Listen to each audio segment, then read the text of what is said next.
Sugatan po ang isang kabayo sa Ilocos Norte matapos mabangga ng kasunod na bus ang pinagkakabitan nitong kalesa.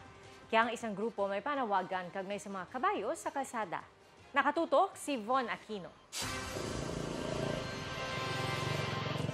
Sa likod na nakaparadang tricycle na ito sa Lawag, Ilocos Norte, may parating na kalesa. Meron ding kasunod na bus. Nang biglang mag-overtake ang bus,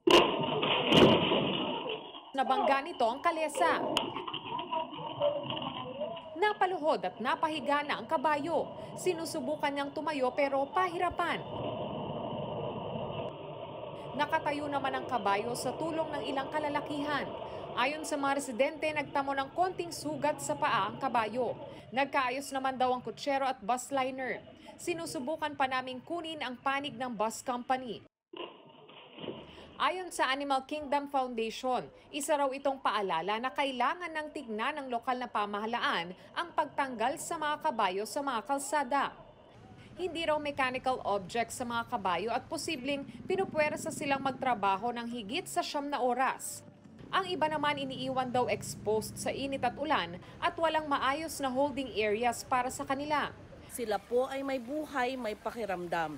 Kailangan din po natin pagtuunan ng pansin ang kanilang welfare o ang kanilang kapakanan bilang mga members ng ating community.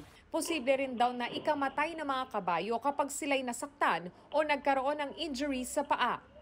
Von Aquino, Nakatutok, 24 Oras.